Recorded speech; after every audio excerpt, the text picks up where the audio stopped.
ഗംഗാധര ശ്രീവാസാദി ഗൗരഭക്തവൃന്ദ. ഹരേ കൃഷ്ണ കൃഷ്ണ കൃഷ്ണ ഹരേ ഹരേ, ഹരേ രാമ രാമ രാമ ഹരേ ഹരേ. ഓം നമോ ഭഗവതേ വാസുദേവായ. ഓം നമോ ഭഗവതേ വാസുദേവായ. ഓം നമോ ഭഗവതേ വാസുദേവായ. നിഗമകൽപതരോർഗളിതം ഫലം സുഖമുഖാത് അമൃതദ്രവ സംയുതം പിബത ഭാഗവതം രസമാലയം മുഹുരഹോ രസികാ ഭുവി ഭാവുകാ. നാരായണം നമസ്കൃത്യം നരം ചൈവ നരോത്തമം ദേവീം സരസ്വതീം വ്യാസം തതോ ജയമുദീരയേത്. നഷ്ടപ്രായേഷു ഭദ്രേഷു നിത്യം ഭാഗവത സേവയാ ഭഗവതി ഉത്തമശ്ലോകേ ഭക്തിർഭവതി നൈഷ്ഠികീം.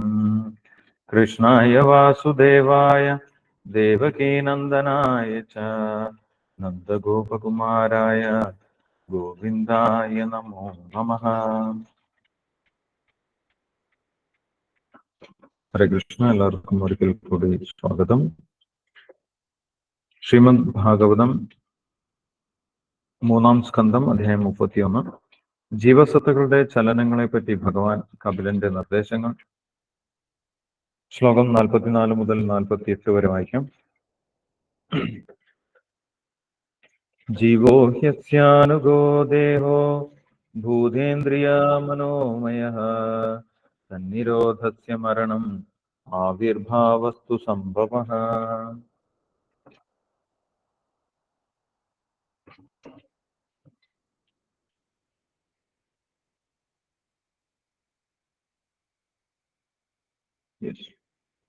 ദ്രവ്യോപലബ്ധിസ്ഥാനസ്യ ദ്രവ്യേക്ഷായോഗ്യതാ യഥാ തത്പഞ്ചത്വമഹം മാനാത് ഉത്പത്തിർദ്രവ്യദർശനം യഥാഷ്ണോർദ്രവ്യാവയവ ദർശനായോഗ്യതാ യഥാ തദൈവ ചക്ഷുഷോ ദ്രഷ്ടൃത്വായോഗ്യതാ അയോഗ്യതാ അനയോ. തസ്മാന്ന കാര്യസന്ത്രാസോ ന കാർപണ്യം ന സംഭ്രമഃ ബുദ്ധ്വാ ജീവഗതിം ധീരോ മുക്തസംഗശ്ചരേദിഹ.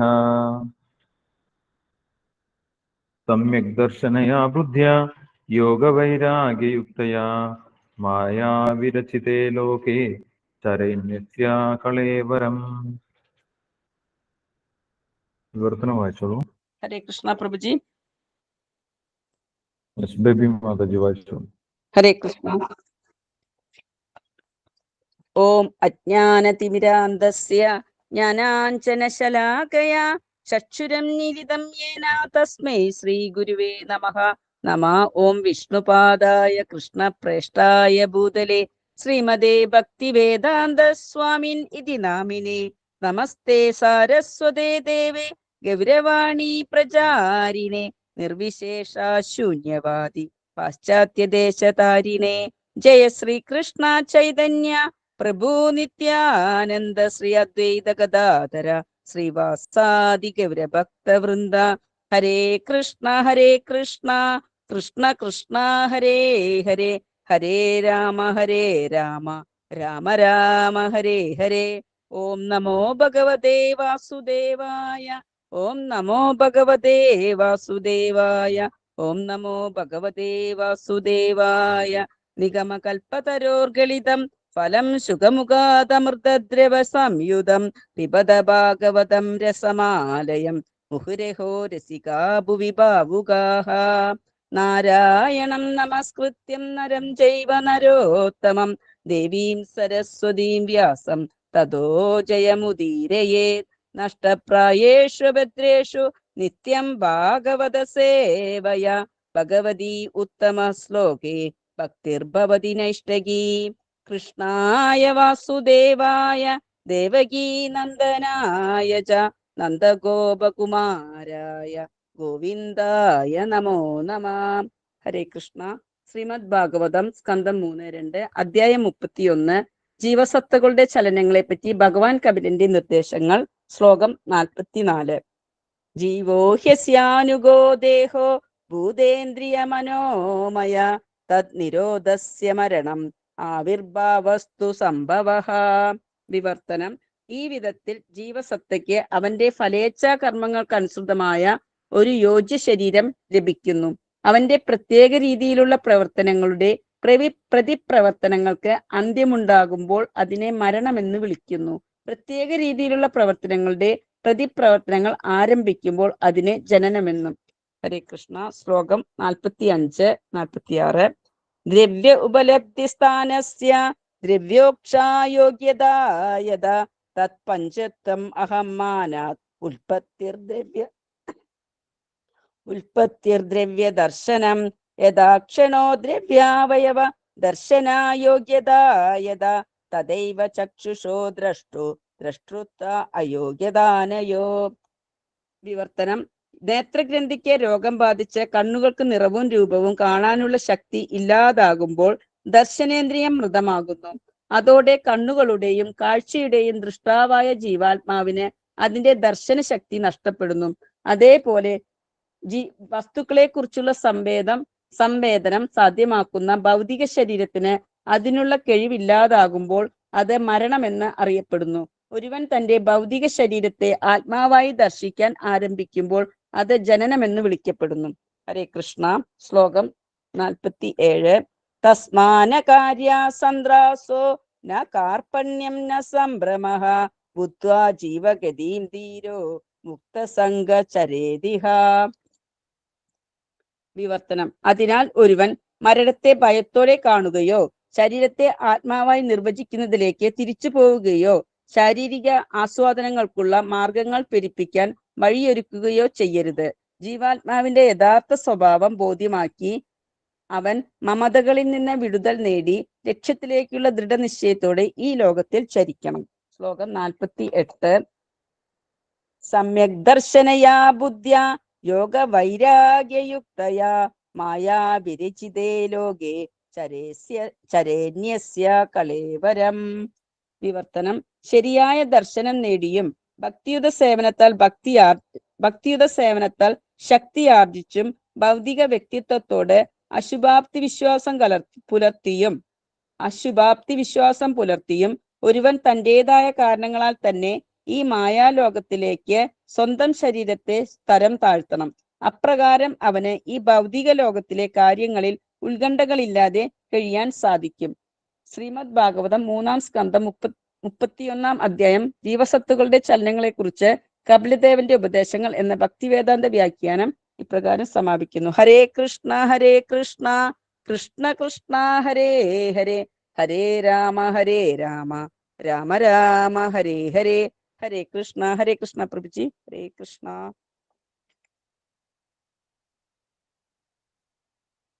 ഹരേ Krishna. Hare Krishna. Thank you baby മാതാജി. ഹരേ കൃഷ്ണ. ഇവിടെ കപില ഭഗവാൻ ഒരു ശരീരം ജീവാത്മാവിന്റെ ഒരു ഉപകരണം മാത്രമാണ് എന്ന് മനസ്സിലാക്കണം എന്നുള്ള തത്വം ഇവിടെ പറഞ്ഞു കൊടുക്കുകയാണ്. കഴിഞ്ഞ ദിവസം നമ്മൾ വായിച്ചിട്ടുണ്ടായിരുന്നു, സ്ത്രീകൾക്ക് പുരുഷന്റെ ശരീരം മായയായിട്ട് പ്രവർത്തിക്കുന്നു. അതേപോലെ പുരുഷന്മാർക്ക് സ്ത്രീയുടെ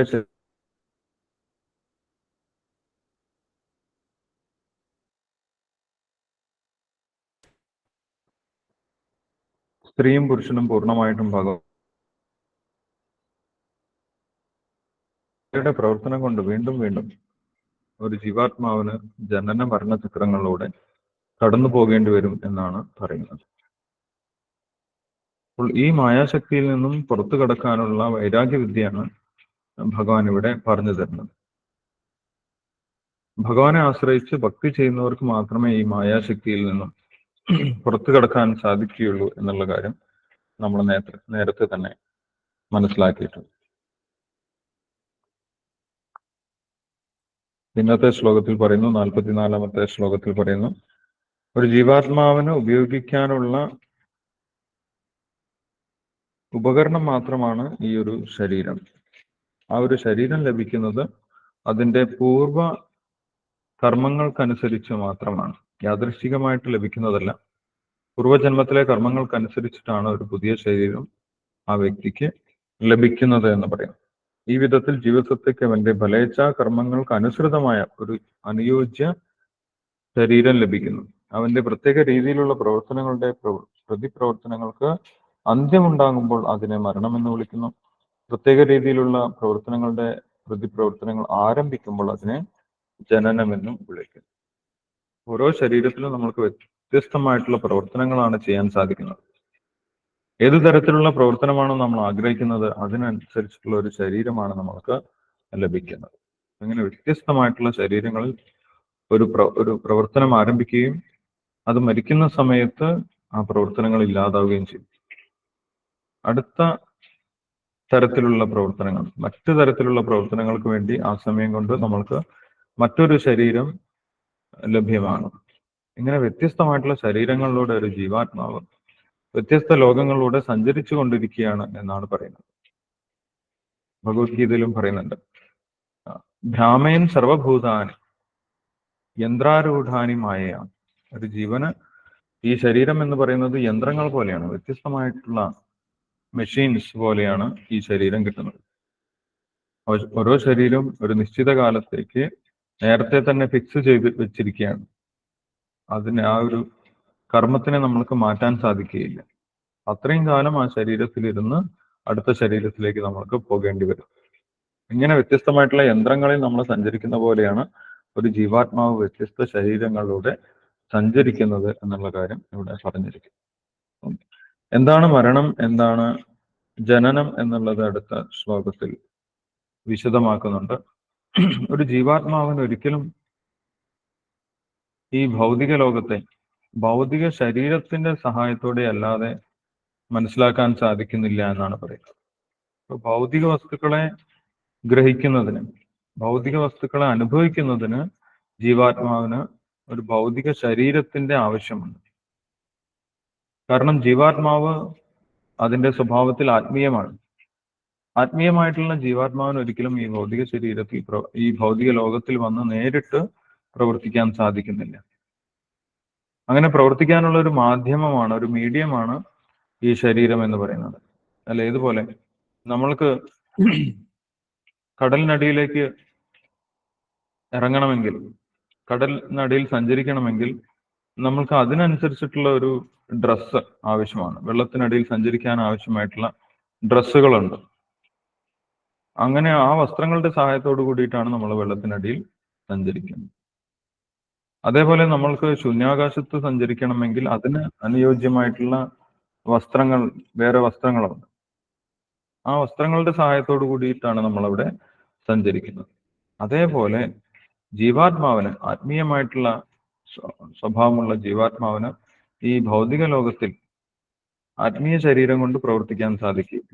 ആത്മീയ ശരീരം കൊണ്ട് ഈ ഭൗതിക വസ്തുക്കളുമായിട്ട് പ്രവർത്തിക്കാൻ സാധിക്കുകയില്ല. അതിന് സഹായിക്കുന്നതാണ് ഒരു ശരീരം എന്ന് പറയുന്നത്, ഭൗതികമായിട്ടുള്ള ശരീരം. ആ ഭൗതിക ശരീരം കുറച്ചു കാലത്തേക്ക് മാത്രം പ്രവർത്തിക്കും. ആ ശരീരത്തിലെ ഓരോ അവയവങ്ങളും ഒരു നിശ്ചിത കാലം കഴിയുന്ന സമയത്ത് അതിന്റെ പ്രവർത്തനക്ഷമത ഇല്ലാതാകും. അല്ലെ, നമ്മളൊരു കാറ് വാങ്ങിക്കഴിഞ്ഞാൽ കുറെ കാലം കഴിയുമ്പോൾ അതിന്റെ ഓരോരോ ഭാഗങ്ങൾ ഇല്ലാതായിട്ട് അതിന് കേടുവന്നു പോകുന്നതായിട്ട് നമുക്ക് കാണാൻ സാധിക്കും. അതേപോലെ തന്നെ ഈ ശരീരത്തിലെ വ്യത്യസ്ത ഭാഗങ്ങൾ കേടുവന്നു പോകും. അപ്പോൾ ആ ജീവാത്മാവിന് ആ ഭാഗത്തിന് ഉപയോഗിക്കാൻ സാധിക്കുകയില്ല.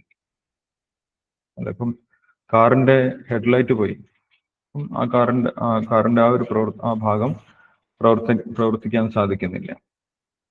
അതേപോലെ നമ്മുടെ ശരീരത്തിന്റെ വ്യത്യസ്ത അവയവങ്ങൾ അതിന്റെ പ്രവർത്തനങ്ങൾ നിൽക്കുന്ന സമയത്ത് ആ ഒരു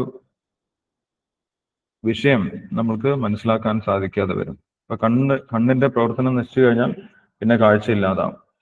നാവിന്റെ പ്രവർത്തനം നിലച്ചു കഴിഞ്ഞാൽ നമ്മൾക്ക് രുചി അറിയാതെയാകും. അതേപോലെ ചെവിയുടെ പ്രവർത്തനം നിലച്ചു കഴിഞ്ഞാൽ നമ്മൾക്ക് കേൾവി ഇല്ലാതാകും. ഇങ്ങനെ അവസാനം പൂർണ്ണമായിട്ടും ഈ ശരീരത്തിന്റെ പ്രവർത്തനങ്ങൾ നിലയ്ക്കുന്നു. അങ്ങനെ ആ ശരീരത്തിന്റെ പ്രവർത്തനം പൂർണ്ണമായിട്ടും നിലയ്ക്കുന്നതിനെയാണ് മരണം എന്ന് പറയുന്നത്. ഈ വണ്ടി പിന്നെ തീരെ ഓടുകയില്ല, വണ്ടി തീരെ പ്രവർത്തിപ്പിക്കാൻ നമ്മൾക്ക് സാധിക്കില്ല. അതുവരെ നമ്മൾ റിപ്പയർ ചെയ്ത് കൊണ്ടു നടക്കും. ഇത് യഥാർത്ഥത്തിൽ ഒരു യന്ത്രമാണ്, ഒരു മെഷീനാണ്. ആ മെഷീൻ കേടുവന്നു പോയത് കൊണ്ട് ഒരിക്കലും ജീവാത്മാവിനൊന്നും സംഭവിക്കുന്നില്ല എന്നുള്ളതാണ്. ആ ഒരു കാര്യമാണ് ഇവിടെ പറഞ്ഞു തരുന്നത്. ഭഗവത്ഗീതയിലും പറയുന്നുണ്ട്, അന്തബന്ധ ഇമേദേഹ നിത്യസ്യോക്ത ശരീരം. ശരീരം മാത്രമേ നമ്മൾ ഉപേക്ഷിച്ചു പോകുന്നുള്ളൂ, അത് മാത്രമേ പ്രവർത്തനക്ഷമമല്ലാതാകുന്നുള്ളൂ. ജീവാത്മാവിന് അതുകൊണ്ട് യാതൊന്നും സംഭവിക്കുന്നില്ല. ഒരു കാറ് കേടുവന്നു എന്ന് വിചാരിച്ച് അതിന്റെ ഡ്രൈവർക്ക് എന്തെങ്കിലും പറ്റണമെന്നില്ല. ഡ്രൈവർ അതുപോലെ തന്നെ ഇരിക്കും. കാറ് വഴിയിൽ വെച്ച് സ്റ്റക്കായി, അദ്ദേഹം എന്ത് ചെയ്യും?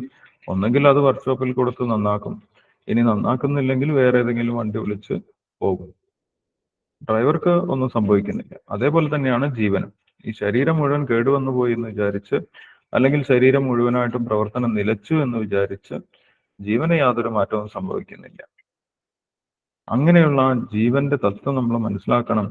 അതുകൊണ്ട് തന്നെ അങ്ങനെ മനസ്സിലാക്കിയാൽ തന്നെ നമ്മുടെ ഭയം ഇല്ലാതാകും എന്നാണ് അടുത്ത ശ്ലോകത്തിൽ പറയുന്നത്. 47-ാമത്തെ ശ്ലോകത്തിൽ പറയുന്നത്, തസ്മാന്നകാരി സന്ത്രാസോ ന കാർപ്പണ്യം ന സംഭ്രമ. ഇത് മനസ്സിലാക്കിയ ഒരു വ്യക്തിക്ക് മരണത്തിനെ കുറിച്ച് ഭയക്കേണ്ട യാതൊരു ആവശ്യമില്ല. കാരണം എന്താണ്? നമ്മൾക്ക് വേറൊരു ശരീരം ലഭിക്കും. ഈ ശരീരം ഒഴിവാക്കി കഴിഞ്ഞാൽ മറ്റൊരു ശരീരം ലഭിക്കും. ദേഹിനോസ്മിൻ യഥാദേഹേ കൗമാരം യൗവനം ജര തഥാ ദേഹാന്തര പ്രാപ്തി. ഇപ്പോൾ തന്നെ നമ്മൾ ഒരുപാട് ശരീരം ഒഴിവാക്കി എന്നാണ് പറയുന്നത്. ഈ ജന്മത്തിൽ തന്നെ നമ്മൾ ശരീരം, വ്യത്യസ്ത ശരീരങ്ങൾ ഉപേക്ഷിച്ചു കഴിഞ്ഞു. ഗർഭപാത്രത്തിലകത്ത് കിടക്കുന്ന തരത്തിലുള്ള ശരീരം നമ്മൾക്കുണ്ടായിരുന്നു, അത് ഉപേക്ഷിച്ചു. കുട്ടിക്കാലത്തെ ശരീരം ഉപേക്ഷിച്ചു, ചെറുപ്പകാലത്തെ ശരീരം ഉപേക്ഷിച്ചു. അങ്ങനെ നമ്മൾ ശരീരം ഉപേക്ഷിച്ചുകൊണ്ടിരിക്കുകയാണ്. പക്ഷെ നമ്മൾക്ക് എന്തെങ്കിലും പറ്റിയെന്ന് ചോദിച്ചു കഴിഞ്ഞാൽ നമ്മൾക്കൊന്നും പറ്റിയിട്ടില്ല. നമ്മൾ പണ്ടത്തെ അതേ ആള് തന്നെയാണ്, ആള് മാറുന്നില്ല. അതേപോലെ തന്നെയാണ് ഈ ശരീരത്തിനെ പൂർണ്ണമായിട്ട് ഉപേക്ഷിക്കുന്നതാണ് മരണം. അതുകൊണ്ട് നമ്മൾ മരണത്തിനെ ഭയക്കേണ്ട ആവശ്യമില്ല എന്ന് പറയുന്നു. അപ്പം ജീവാത്മാവിന്റെ യഥാർത്ഥ സ്വഭാവം മനസ്സിലാക്കി മരണത്തിനെ കുറിച്ച് ഭയക്കാതെ, അല്ലെങ്കിൽ ഈ ശരീരം നിലനിർത്തുന്നതിന് വേണ്ടി ജീവിതം മുഴുവൻ വേസ്റ്റാക്കി കളയാതെ നമ്മൾ എന്താണ് ചെയ്യേണ്ടത്? മനുഷ്യ ശരീരത്തിന്റെ ലക്ഷ്യത്തിനെ കുറിച്ച് ബോധവാന്മാരാകണം എന്നാണ് പറയുന്നത്. അങ്ങനെ ബോധവാന്മാരായി ഭഗവാനെ പ്രാപിക്കുന്നതിനുള്ള കർമ്മങ്ങൾ ചെയ്യണം, ഭക്തിയിലേക്ക് വരണം എന്നാണ് പറയുന്നത്. അത് മാത്രമേ നമ്മൾക്ക് ഈ മനുഷ്യജന്മത്തിൽ ചെയ്യാൻ സാധിക്കുകയുള്ളൂ. ബാക്കിയൊക്കെ നേരത്തെ കർമ്മം അനുസരിച്ച് അങ്ങനെ നടന്നുകൊണ്ടിരിക്കുകയാണ്, ഒഴുകിക്കൊണ്ടിരിക്കുകയാണ്. അത് നമ്മൾ എന്തെങ്കിലും ചെയ്താലും ചെയ്തില്ലെങ്കിലും സുഖവും ദുഃഖവും വന്നു പോയിക്കൊണ്ടിരിക്കും. അല്ലെ? ദുഃഖത്തിന് പ്രഹ്ലാദ മഹാരാജാവ് പറയുന്നുണ്ട്, ദുഃഖത്തിന് വേണ്ടി ആരും ഒന്നും പ്രവർത്തിക്കുന്നില്ല, പക്ഷെ ദുഃഖം വരുന്നുണ്ട്. അതേപോലെ തന്നെ ഈ ശരീരത്തിന് നിശ്ചയിച്ചിട്ടുള്ള സുഖങ്ങളും വന്നുകൊണ്ടേയിരിക്കും. നമ്മൾ അതിനു വേണ്ടി ഉത്കണ്ഠപ്പെട്ടത് കൊണ്ട് കാര്യമില്ല. നമ്മൾക്ക് ചെയ്യാൻ പറ്റുന്നത് എന്തുമാത്രമാണ്? ഈ ജീവാത്മാവിന്റെയും ശരീരത്തിന്റെയും സ്വഭാവം മനസ്സിലാക്കുക, നമ്മുടെ ജീവിതത്തിന്റെ ലക്ഷ്യം മനസ്സിലാക്കുക, ഭഗവാനെ ശരണം പ്രാപിക്കുക, ഭഗവാന് വേണ്ടി സേവനങ്ങൾ ചെയ്യുക. അങ്ങനെയാണെങ്കിൽ നമ്മുടെ ജീവിതം വിജയിക്കും. നമ്മൾക്ക് ഈ ഒരു ചക്രത്തിൽ നിന്ന് പുറത്തു കടക്കാൻ സാധിക്കുമെന്നാണ് പറയുന്നത്. അങ്ങനെ നമ്മൾ ചെയ്തിട്ടില്ലെങ്കിൽ വീണ്ടും ഈ ചക്രത്തിലേക്ക് തന്നെ തിരിച്ചു പോകേണ്ടി വരും എന്നാണ് പറയുന്നത്. അത് വലിയൊരു ചക്രമാണ്. ആ ചക്രത്തിനെ കുറിച്ചാണ് കഴിഞ്ഞ 2 അധ്യായങ്ങളിൽ പറഞ്ഞത്. ഈ അധ്യായത്തിലും അത് പറഞ്ഞിട്ടുണ്ട്, അല്ലെ? ഭഗവാനെ ശരണം പ്രാപിക്കാത്തവര്, അവരുടെ മുന്നിൽ മരണസമയത്ത് യമദൂതന്മാർ പ്രത്യക്ഷപ്പെടും. യമദൂതന്മാർ അവരെ നരകീയമായിട്ടുള്ള ലോകങ്ങളിലേക്ക് കൊണ്ടുപോകും. അവിടെ വ്യത്യസ്തമായിട്ടുള്ള ശിക്ഷകൾ ആ ഒരു ജീവാത്മാവിന് അനുഭവിക്കേണ്ടി വരും. പിന്നീട് ആ ജീവാത്മാവിന് തൊട്ടടുത്ത് തന്നെ മനുഷ്യ ശരീരം കിട്ടുന്നില്ല. വീണ്ടും ഏറ്റവും താഴ്ന്ന ജീവിയായിട്ട് ജീവശരീരത്തിലേക്കാണ് ആ ജീവാത്മാവ് പ്രവേശിക്കുന്നത്. പിന്നെ ക്രമേണ പടിപടിയായിട്ട് ആ പരിണാമ പ്രക്രിയയിലൂടെയൊക്കെ കടന്ന് 80 ലക്ഷത്തിലധികം ജീവശരീരങ്ങളിലൂടെ കടന്നതിന് ശേഷമാണ് വീണ്ടും അടുത്ത ശരീരം ലഭിക്കുന്നത്. ഇത് വലിയൊരു ചക്രമാണെന്ന് പറയും. ആ ചക്രത്തിൽ നിന്ന് രക്ഷപ്പെടുന്നതിന് വേണ്ടി ഈ ഭൗതിക ശരീരത്തിലുള്ള സുഖമാണ് സുഖം എന്ന് വിചാരിക്കാതെ, ഈ ഭൗതിക ശരീരം നശിച്ചു കഴിഞ്ഞാലും നമ്മൾ നിലനിൽക്കുന്നുണ്ട് എന്നുള്ള സത്യം ബോധ്യപ്പെട്ട് ഭഗവാന്റെ സേവനത്തിലേക്ക് വരണം. അങ്ങനെ ഭഗവാനെ സേവിക്കാൻ തുടങ്ങിയവർക്ക് വീണ്ടും ഈ ചക്രത്തിലേക്ക് പോകേണ്ട ആവശ്യമില്ല എന്നാണ് പറയുന്നത്. അങ്ങനെ നമ്മൾ ബുദ്ധി ഉപയോഗിക്കണം എന്നാണ് പറയുന്നത്. 48-ാമത്തെ ശ്ലോകത്തിൽ പറയുന്നു, സമ്യക് ദർശനയാ ബുദ്ധ്യ യോഗവൈരാഗ്യയുക്തയ മായാവിരചിതേ ലോകേ ചരണ്യസ്യ കളേവരം. അങ്ങനെ ഈ ഭൗതിക ശരീരം നമുക്ക് ഈ ജന്മം കൊണ്ട് തന്നെ പൂർണ്ണമായിട്ടും ഉപേക്ഷിക്കാൻ സാധിക്കണം. ഇനിയൊരു ശരീരം എടുക്കണമെന്ന് നമ്മൾക്ക് ആഗ്രഹം ഉണ്ടായിരിക്കരുത് എന്നാണ് പറയുന്നത്. അത് ഭക്തിയോഗത്തിലൂടെ നമ്മൾക്ക് സാധിക്കുമെന്നാണ് പറയുന്നത്. ഭക്തിയോഗത്തിലൂടെ നമ്മുടെ കർമ്മങ്ങളൊക്കെ ഇല്ലാതാവുന്ന സമയത്ത് ഈ ശരീരം ഓട്ടോമാറ്റിക്കായിട്ട് നമ്മൾക്ക് പൂർണ്ണമായിട്ടും ഉപേക്ഷിക്കാൻ സാധിക്കും. അങ്ങനെ ഉപേക്ഷിച്ച് നമ്മൾ പൂർണ്ണമായിട്ടും ഈ ലോകത്തിൽ നിന്ന് തിരിച്ചു പോകണം എന്നാണ് പറയുന്നത്. അതാണ് ഭാഗവതത്തിന്റെ നിർദ്ദേശം. അല്ലാതെ ഈ ശരീരം വെച്ച് തന്നെ സുഖിക്കാം, ഈ ശരീരത്തിന് അനുഭവപ്പെടുന്ന സുഖങ്ങളാണ് യഥാർത്ഥ സുഖങ്ങൾ എന്നുള്ള ഒരു മിഥ്യാധാരണ, ആ ധാരണയിൽ നിന്ന് നമ്മൾ പുറത്തു കിടക്കണം എന്നാണ് കപില ഭഗവാൻ നിർദ്ദേശിക്കുന്നത്. ഈ അധ്യായം ഇവിടെ അവസാനിക്കുകയാണ്. ശ്രീമദ് ഭാഗവതം 3-ാം സ്കന്ധം 31-ാം അധ്യായം ജീവസത്തകളുടെ ചലനങ്ങളെ കുറിച്ച് കപിലദേവന്റെ ഉപദേശങ്ങൾ എന്ന ഭക്തിവേദാന്ത വ്യാഖ്യാനം ഇപ്രകാരം സമാപിക്കുന്നു. ഈ ഒരു അധ്യായത്തിൽ ഒരു ജീവൻ ഗർഭപാത്രത്തിൽ പ്രവേശിക്കുന്നത് തുടങ്ങി അവസാനം ശരീരം വെടിഞ്ഞ് നരകീയ ലോകങ്ങളിലോട്ട് സഞ്ചരിച്ച് വീണ്ടും അടുത്ത ജീവശരീരം സ്വീകരിക്കുന്നതിനെ കുറിച്ച് പറഞ്ഞിരിക്കുന്നു. ആ ഒരു ചക്രത്തിനെ കുറിച്ച് പൂർണ്ണമായിട്ടും ഭഗവാൻ വിശദീകരിച്ച് പറഞ്ഞു കൊടുത്തു. ആ ഒരു ചക്രത്തിൽ നിന്നും പുറത്തു കടക്കാൻ വേണ്ടിയിട്ടാണ് ഭഗവാന്റെ ഉപദേശം. വീണ്ടും ഭഗവാൻ ഡീറ്റെയിൽ ആയിട്ട് നമ്മൾക്ക് ഒരു ജീവിത ചക്രത്തിൽ അനുഭവിക്കേണ്ട കാര്യങ്ങളെക്കുറിച്ച് വിശദമായിട്ട് അടുത്ത അധ്യായത്തിൽ പറഞ്ഞു തരുന്നുണ്ട്. ഇതെല്ലാം നമ്മളിൽ വൈരാഗ്യം, ഈ ഭൗതിക ലോകത്തിലെ സുഖമല്ല യഥാർത്ഥ സുഖം, അത് നമ്മുടെ ഒരു തോന്നലാണ് എന്നുള്ള സത്യം, ആ മായാശക്തിയുടെ പിടിയിൽ നിന്ന് നമ്മളെ മോചിപ്പിക്കാൻ വേണ്ടിയാണ് ഭഗവാൻ ഇത്ര വിശദമായിട്ട് നമ്മൾക്ക് പറഞ്ഞു തരുന്നത്. നമ്മൾക്ക് അടുത്ത അധ്യായത്തിൽ കാണാൻ സാധിക്കും. ഇപ്പോൾ നമ്മൾക്ക് നാമം ജപിക്കാം. ഹരേ കൃഷ്ണ. അതിനുശേഷം എന്തെങ്കിലും സംശയങ്ങൾ ഉണ്ടെങ്കിൽ ഡിസ്കസ് ചെയ്യും. ഹരേ കൃഷ്ണ. ഹരേ കൃഷ്ണ പ്രഭുജി, ജപിച്ചോട്ടെ. യെസ്, ബിജു പ്രഭുജി ജപിച്ചോ. ജയ ശ്രീകൃഷ്ണ ചൈതന്യ പ്രഭു നിത്യാനന്ദ ശ്രീ അദ്വൈത ഗദാധര ശ്രീവാസാദി ഗൗരഭക്തവൃന്ദ. ഹരേ കൃഷ്ണ.